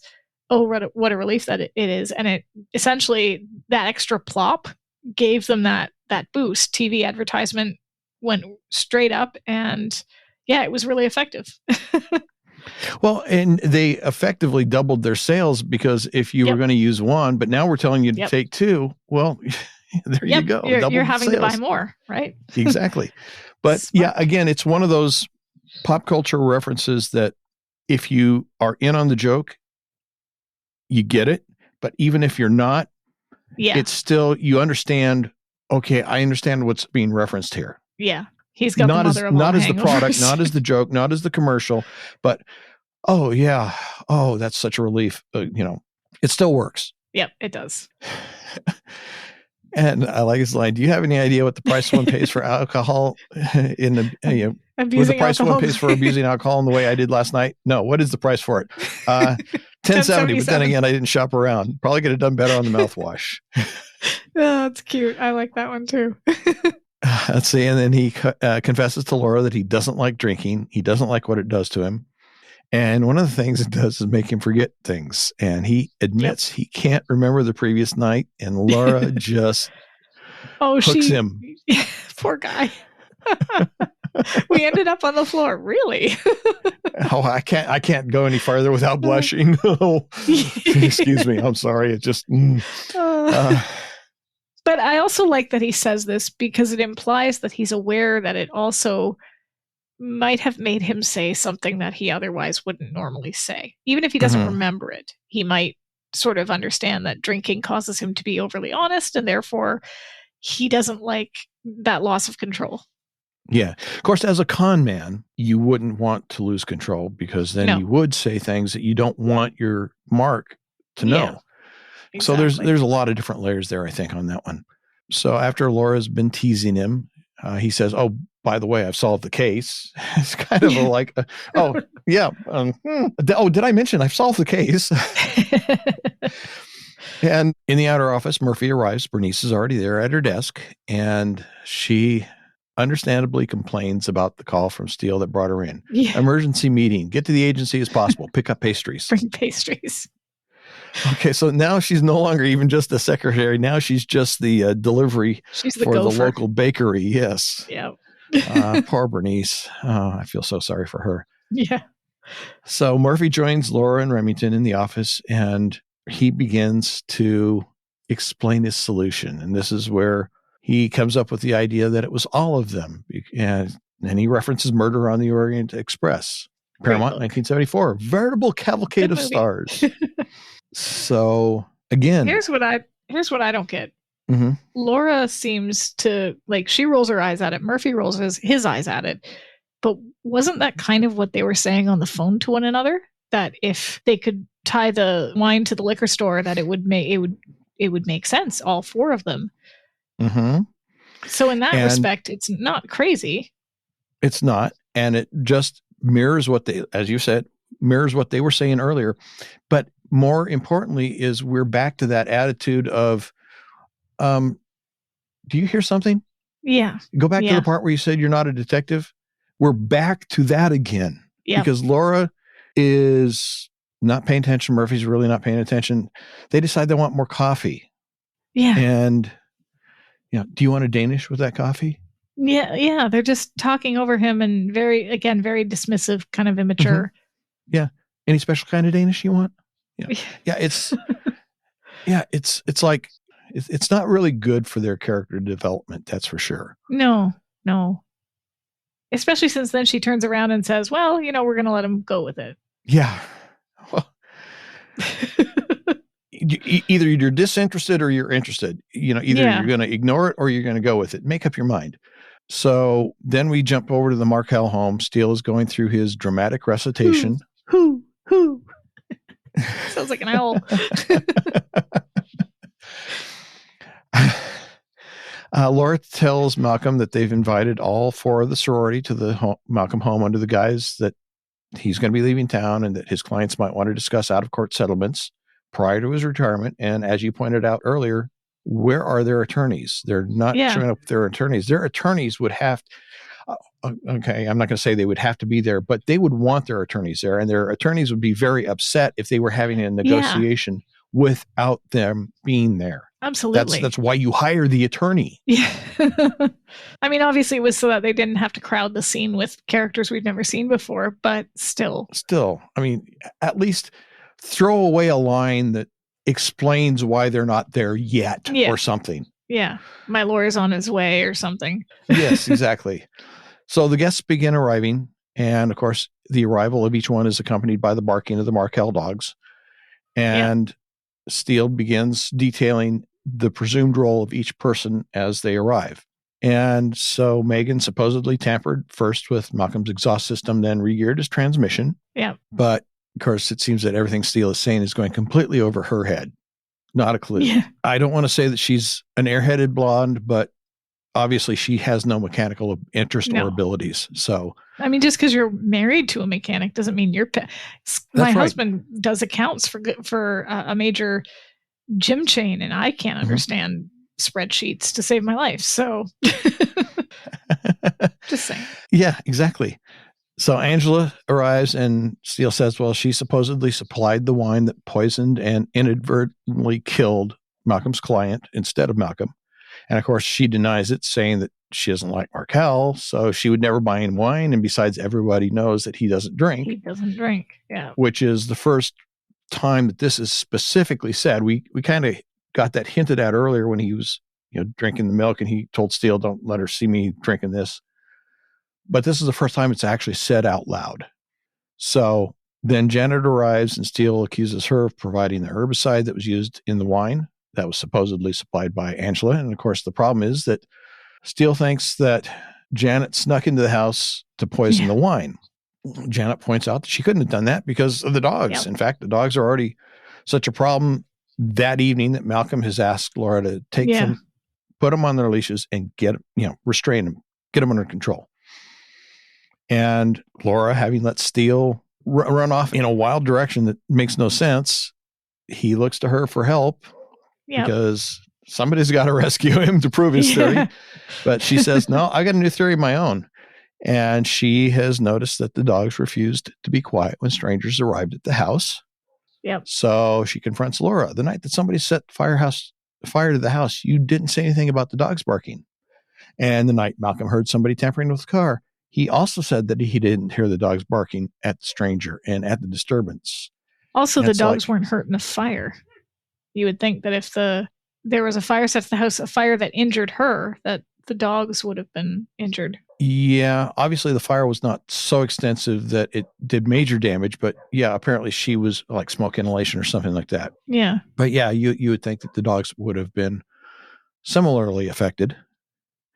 But of course, what Laura's following up here is based on the logic and the reasoning that was first presented in the 1892 Sherlock Holmes short story called Silver Blaze, which again is kind of the whole basis for this, is the fact that Holmes drew a conclusion from a fact that didn't occur, which was in this case that the dogs aren't barking. And of course, as Laura is making this point, Malcolm realizes what Laura is talking about, and Loretta realizes that the jig is up and turns to him and says, well, what did you want me to do? Take you to divorce court where you're going to clean my clock? Yeah, that would be tough to be married to a divorce lawyer that's very good at his job. Like you'd be screwed if you were going to get a divorce.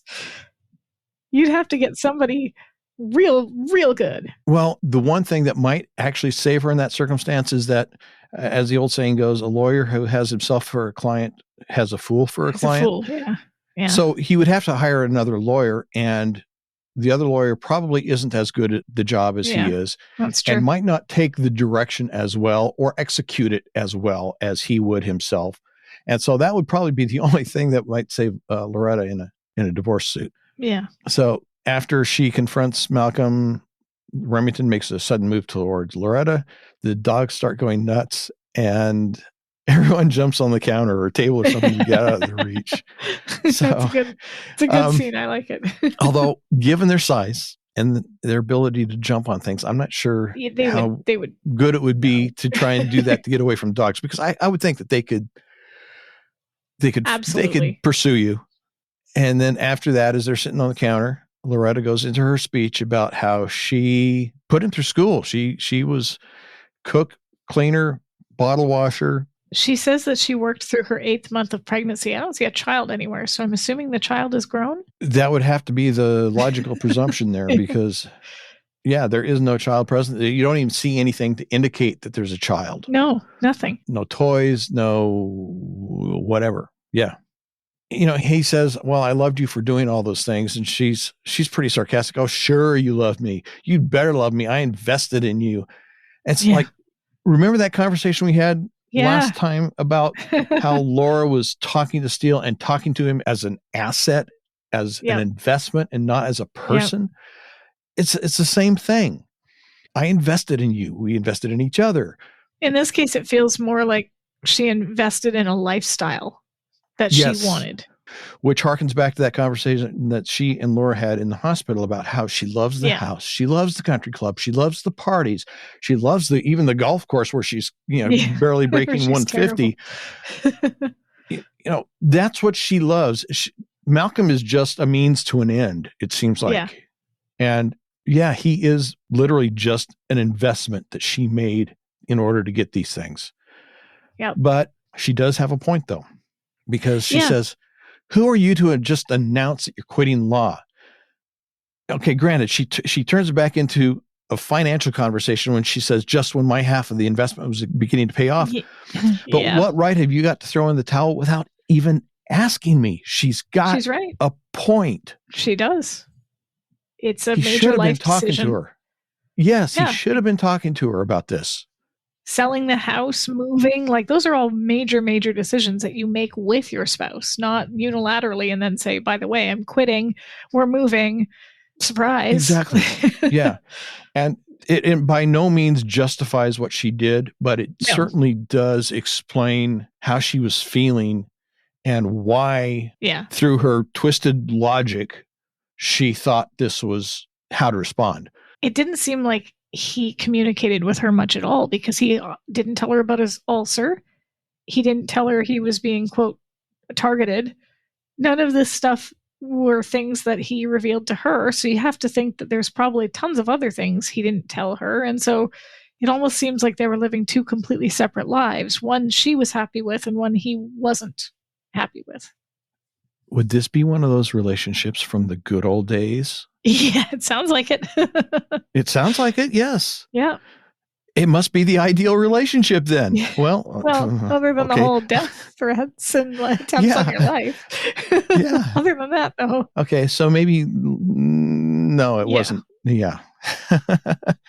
After her speech, the doorbell rings, which gives Remington a chance to use the distraction, jump down, grab her from behind, and then insist that she instruct the dogs to stand down. Yep. And of course, the 3 women of the sorority that are already there head toward the front door, and Loretta gives Malcolm a look. It's kind of a forlorn look. Yeah. I'm curious if that was scripted, if that was stage direction there, or if that was a choice by the actress. Because at this point, she could have gone with an angry look or a hateful or spiteful or disgusted, or there was a lot of choices there that she could, as an actress, have picked.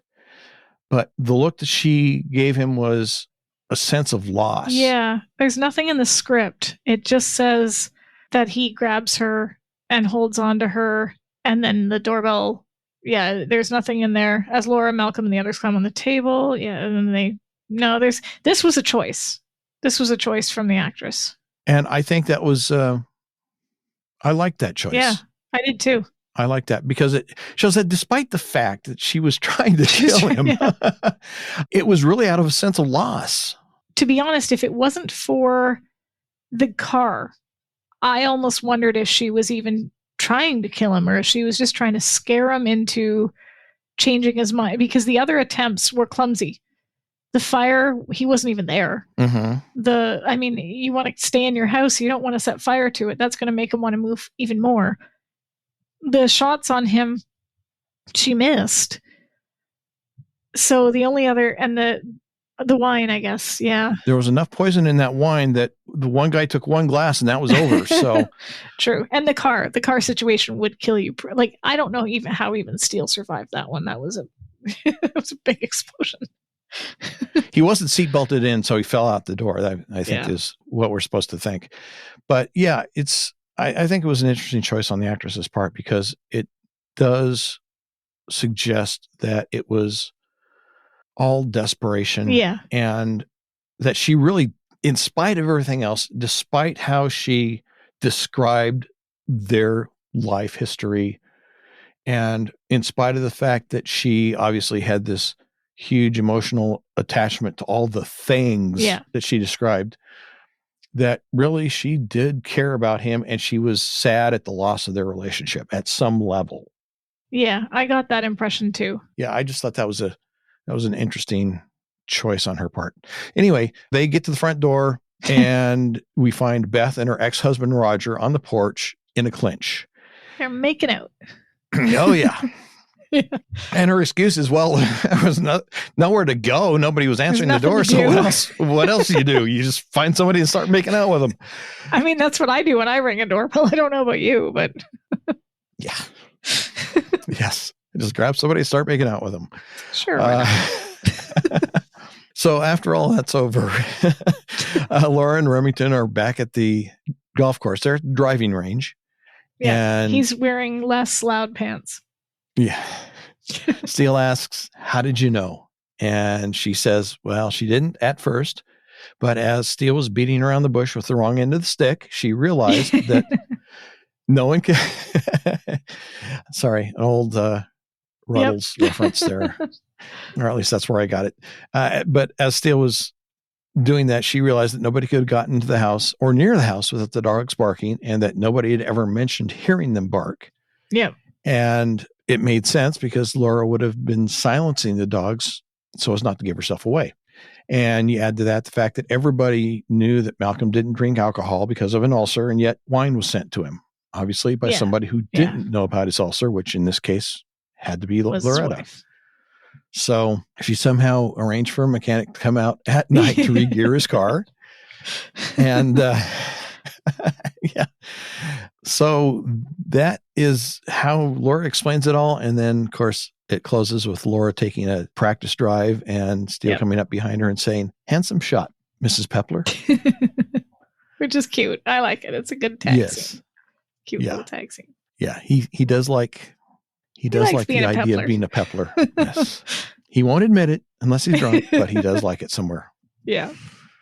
All right. Anything that we missed that you wanted to comment on? Or? No, I think we went down every rabbit hole from Googling carpetbagger to ad campaigns of the set. Like we've covered it. If it was to be covered, we've covered it. Yes. And this is probably going to be one of our longest episodes ever. And we've had some long ones. The last one my fault. came in at almost an hour and 40 minutes. No, it's okay. I just hope everybody, I hope we're entertaining enough that everybody's stuck with us. Closing website, www.SteeleWatching.com. You'll find show notes, links to the movies that we've mentioned so that you can pick those up through Amazon. We make Notorious, that as Murder on the Orient Express. Yes, we make those links available to you as a just a way of helping you find those movies. And we also have social media links there too. Twitter, Instagram, Facebook fan page. So there's those three places where you can find all of the sound bites, information, episode dates when I manage to get them right. And of course, the Facebook group, which we've already mentioned earlier in the podcast, where you can join and be a part of our cool community. So, yeah. Yeah. And also there you will find the ways you can support the show. Yep. You can choose to make a donation via Buy Me a Coffee, which we did receive one because of past problems. I won't mention the person's name. Not that this person gave us a problem, but because mentioning names created some problems for some folks. So we'll just say we have gotten a Buy Me a Coffee donation. You know who you are. We appreciate it. You'll also find a way that you can make donations via PayPal, and you also find the link to our new TeePublic store where you can buy T-shirts and coffee mugs and other stuff that have some of our slogans, our catchphrases. Catchphrases, yes, and not quite as good as the way they're supposed to be said. Not the yeah, but yeah, plausible deniability. Deniable plausibility is not up there yet. I don't know. I think it needs to be. So yeah, you can find all that stuff there on our Facebook page and in the show notes in your favorite pod player. So next episode, to stop a steal, where are we going to dance naked on the bandstand? Oh no. That was not a plan. Well, check in with us to stop a steal, and you can find out if one of us dances naked on the bandstand or if it's just all talk. I would need a lot more vodka. Yeah. All right. Well, hey, thanks everybody for joining us. Take care. Bye-bye. Bye-bye.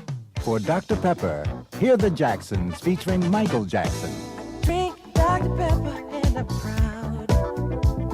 I used to be alone in a crowd, but now you look around these days, there seems to be a Dr. Pepper craze. I'm a pepper in the sunshine, I'm a pepper in the moonlight, I'm a pepper in the good times. Dr. Pepper.